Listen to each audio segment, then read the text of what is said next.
বিষয়টা সম্পূর্ণভাবে Kolkata police traffic issue. যে রাস্তাটা, একটি রাস্তা দিয়ে সেনাবাহিনীর একটি ট্রাক আসছিল, তার সঙ্গে গতকাল যে সেনাবাহিনী অনৈতিকভাবে তৃণমূল কংগ্রেসের ভাষা আন্দোলনের মঞ্চটাকে তুলেছে, তার কোনো সম্পর্ক নেই। পুলিশ কমিশনারের গাড়ি কোনো ক্রমে সেই দুর্ঘটনাটা থেকে বাঁচিয়েছে। একটা বড় দুর্ঘটনা ঘটতে পারত, সঙ্গে সঙ্গে ট্রাফিক পুলিশ সেই ট্রাকটিকে আটকেছে। এই ট্রাকটি সেনাবাহিনীর না হয়ে অন্য ট্রাকও হতে পারত, কেউ জানে না কিন্তু ওখান থেকে কোন ট্রাক আসবে। ফলে তারপর যে বলা হচ্ছে যে অমুক রাজনৈতিক দলের নেতার অভিযোগ, তমুকের অভিযোগ, গতকালের পর কারা করছেন, কেন করছেন?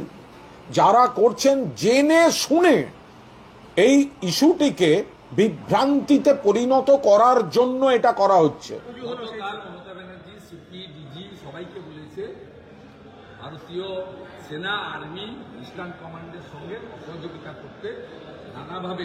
হয়তো ওয়ান ফাইন মর্নিং দেখবেন যে মমতা ব্যানার্জি বাজারগুলোতে তার লিটল বাহিনীকে দিয়ে বলছে আর্মির যারা আছে তাদেরকে সবজি, মাছ, ডিম বা দুধ এগুলো দেবেন। মঙ্গলবার সকাল টান টান উত্তেজনা এই কলকাতা শহর মহাকরণের সামনে। অনেকে বলছেন এই ঘটনা নাকি পুলিশ বনাম সেনার লড়াই, কিন্তু সত্যি সত্যি কি ঠিক তাই?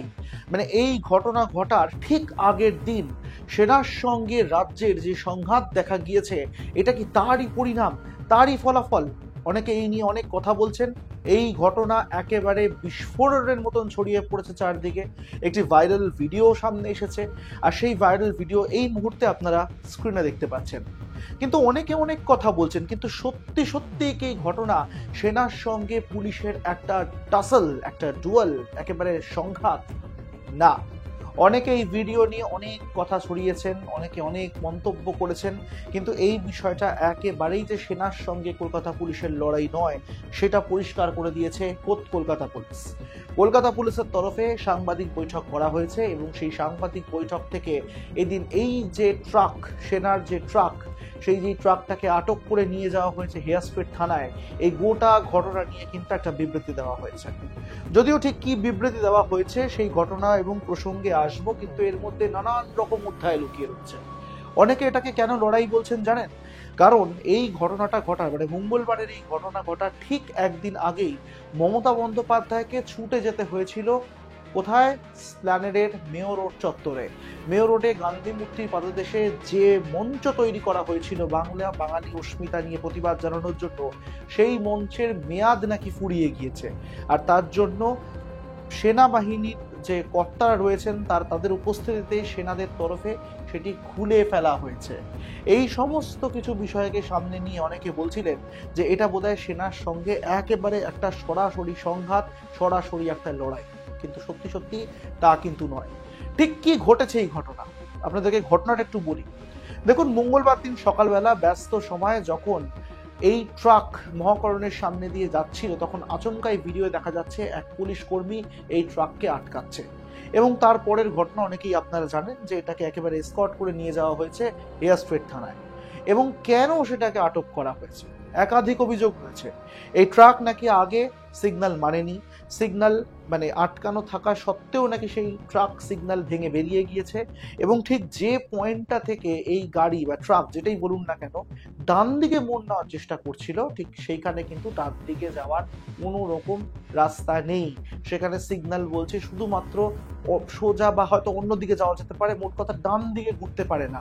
কাজে এখানেও একটা বেআইনি কাজ করছিল এই ট্রাক চালক, এবং তার জন্য তাকে আটকানো হয়েছে। পুলিশ তো পুরো সিসিটিভি ফুটেজটা দিয়ে দিয়েছে।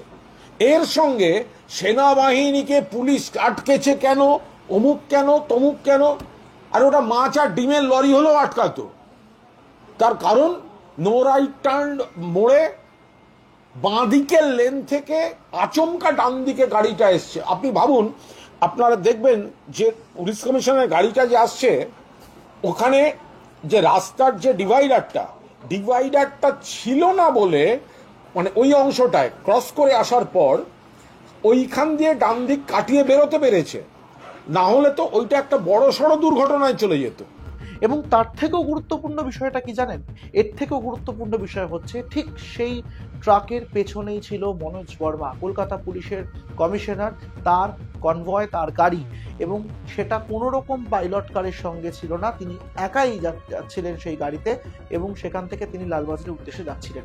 এবং ঠিক সেই সময় এই গাড়ি যেভাবে একেবারে ডান দিকে চেপে দিচ্ছিল, ঠিক সেই সময় কিন্তু পাশ দিয়ে কলকাতা পুলিশের কমিশনারের গাড়ি রীতিমতন গতি বাড়িয়ে বেরিয়ে যায়।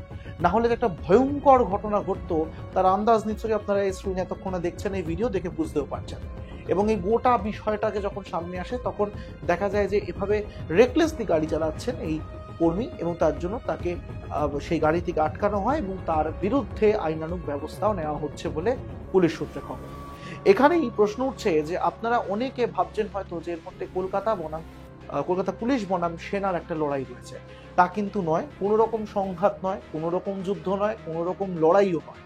এই ক্ষেত্রে শুধুমাত্র বলা হয়েছে কলকাতা পুলিশের তরফে যে আইন ভঙ্গ হয়েছে, ট্রাফিক আইন ভঙ্গ হয়েছে, এবং তার জন্য যা আইনানুগ ব্যবস্থা নেওয়ার দরকার সেগুলোই কিন্তু নেওয়া হচ্ছে, এছাড়া আর কিছুই নয়।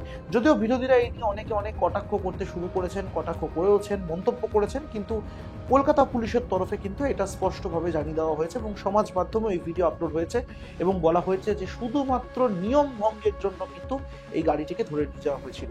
হেয়ার স্ট্রিট থানায় গাড়িকে যখন নিয়ে যাওয়া হয় সেখানে কিছুক্ষণ পরেই ইস্টার্ন কমান্ড থেকে সেনা আধিকারিকরা আসেন, তারা সেখানে এসে দীর্ঘ সময় কথাবার্তা বলেন, বৈঠক হয় এবং তারপর তারা সেখান থেকে চলেও যায়।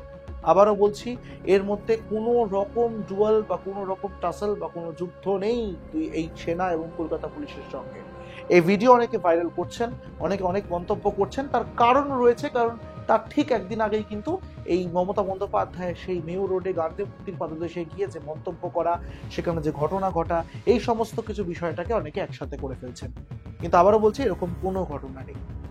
আপনাদেরকে একটু এই নিয়ে কমেন্ট করতে অনুরোধ করব, আপনারা কি মনে করেন? অবশ্যই আইন তো প্রত্যেকের জন্যই এক, এবং পুলিশের তরফে বলা হয়েছে যে কোনো সেনা আধিকারিক রাস্তায় বেরোলে বা কোথাও গেলে সেই ক্ষেত্রে তাদের সঙ্গে সেরকম স্পেশাল ট্রিটমেন্টই হয়, এবং সেনার গাড়ির আলাদা করে নাম্বার প্লেট হয় এবং তাই জন্য তার ছাড়ও দেওয়া থাকে। কিন্তু যিনি গাড়ি চালাচ্ছিলেন, যে ব্যক্তি, তাকে ছাড় দেওয়া হয়নি, তার বিরুদ্ধে আইনানুগ ব্যবস্থা নেওয়া হচ্ছে। একটু কমেন্ট করে আমাদেরকে জানান এই প্রসঙ্গটা নিয়ে আপনারা কি মনে করেন অবশ্যই, এবং মূল্যবান কমেন্টের জন্য আমরা অপেক্ষায় থাকবো, তাই আপনাদের জন্য কমেন্ট বক্স খুলে রাখছি। সাবস্ক্রাইব করতে ভুলবেন না আমাদের ইউটিউব চ্যানেল এক ঝলকে মিডিয়া।